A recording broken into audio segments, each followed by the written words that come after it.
Continuamos en Conexión B, análisis, entrevista. Es hora de ir a Veracruz en la cultura. Miguel Salvador Rodríguez Azueta, listo con nosotros. Adelante, Miguel, muy buenas tardes. Jorge, muy buenas tardes, amigos. Pues hay bastantes actividades culturales para el fin de semana. Sin embargo, tomen sus providencias. El agua está bajando. Lo hemos estado dando a conocer y vemos las noticias, pues los torrenciales que irán bajando hacia la zona sur de Veracruz. Entonces, tengan mucho cuidado. Si no es indispensable salir en estas lluvias torrenciales, mejor no anden en la calle.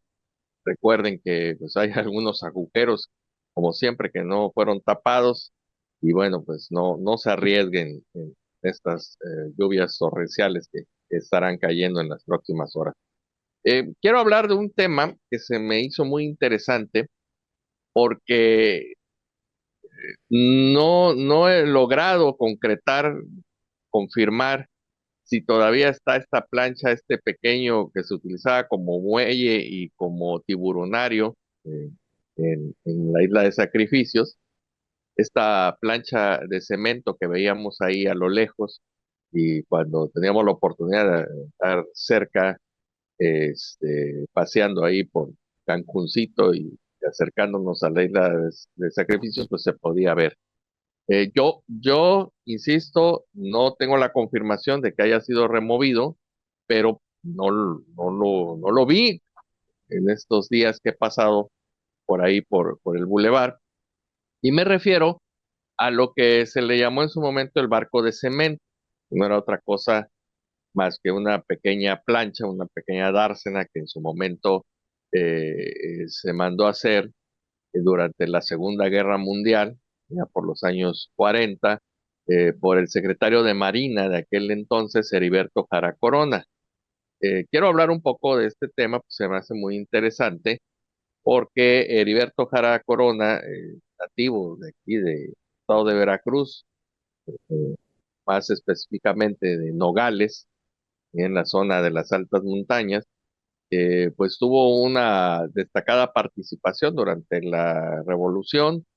Llegó a ser diputado constituyente, gobernador del estado de Veracruz, diputado, gobernador del estado del estado de México, embajador de México en Cuba, y ahí fue donde él observó estos astilleros donde se están construyendo estas planchas de cemento para hacer los barcos, eh, por la carencia que se tenía en aquel entonces, en la Segunda Guerra Mundial, de metal. Entonces se pensó en utilizar para el cabotaje, y él lo dice en una entrevista, que se pensaba utilizar estos barcos de cemento, porque al final del día el cemento no pesa más que un acorazado, Jorge, que las planchas de metal, un acorazado. O sea, si flota un acorazado, imagínate que no pueda también flotar una plancha de cemento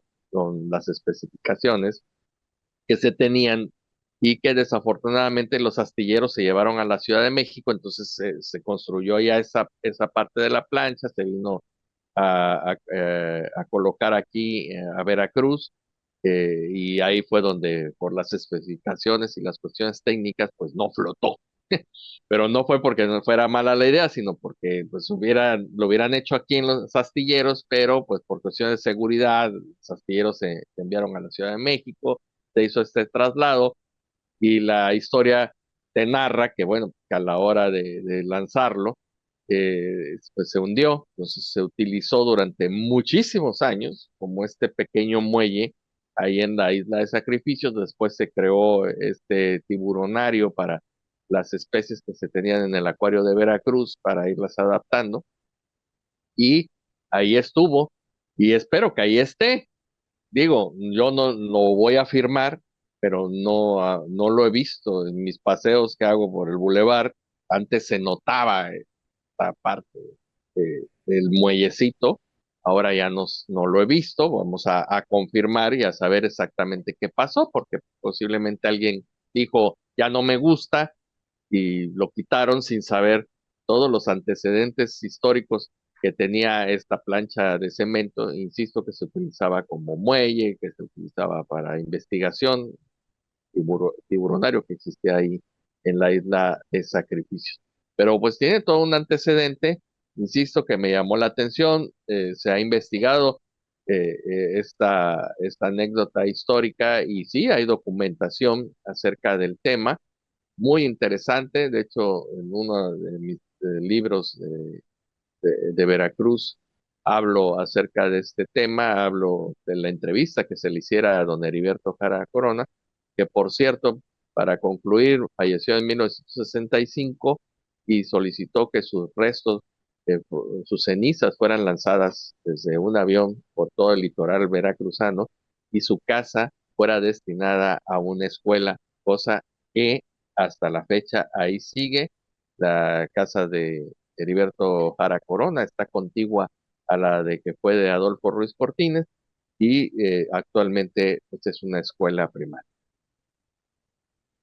Pues buenos datos, Miguel. Y a mí como que no me entra mucho a la cabeza un barco de cemento, ¿no? Digo, pues para eso crearon el acero, sobre todo para que pudieran ser mucho más, eh, bueno, robustos, aguantaran más las inclemencias del tiempo en alta mar, etcétera. Y bueno, pues para eso fueron las aleaciones, que el acero fue el que ganó la batalla en el mar, ¿no? Pero bueno, pues antes estaban en la madera, ¿no? Todas estas Sí, embarcaciones de madera con la forma que tienen que llevar para que puedan flotar. Pero pues no sé, como que un barco de cemento me suena un poco ilógico que pueda llegar a flotar, pero bueno, sí, ya eso es sí, sí, cuestión de ingenieros, ¿no? sí, sí, sí flotaban, sí se utilizaban sobre todo en los Países Bajos. Se pensaba utilizar como sistema de cabotaje. ¿Por qué? Porque había carencia de material, sobre todo de acero. Estamos hablando de la Segunda Guerra Mundial. Entonces estos barcos venían a hacer un apoyo para la industria marítima de los países que estaban apoyando a los aliados durante la Segunda Guerra Mundial. Lo dice perfectamente y hay todo un análisis que plantea Heriberto Jara. Y sí, sí, de entrada dices aso de cemento, pero sí, la lógica también te dice que el acero si lo también se hunde y es pesado, ¿no? Entonces, con esta técnica, con esta ingeniería, se planteaba que el barco sí iba a flotar y de hecho hay otros barcos de cemento que sí pudieron flotar, pero sí, definitivamente pues por complicaciones técnicas pues no flotó, se quedó ahí y ahora la cuestión es saber si sigue ahí, ya lo demolieron o qué fue lo que sucedió, porque pues es parte de nuestro imaginario popular y de nuestra historia, Jorge. Porque si así sucede y de la noche a la mañana te desaparecen algo que es historia para Veracruz, pues no dudemos que al rato te desaparezcan la isla de sacrificios o te la vendan y tú ni en cuenta y pasemos y ya, no, aquí estaba, pero ya se fue. Que ya Entonces, la vendan, pues es eso es parte, lo peor. desafortunadamente a veces andamos tan distraídos, que no nos percatamos de lo que sucede a nuestro alrededor, pero bueno, eso es parte de la historia de nuestro Veracruz. Perfecto, Miguel. Pues muchas gracias, como cada viernes, Veracruz en la cultura. Gracias, Jorge, y cuídense mucho, excelente fin de semana. Miguel Salvador Rodríguez Azueta, Veracruz en la cultura. Vámonos al corte, regresa.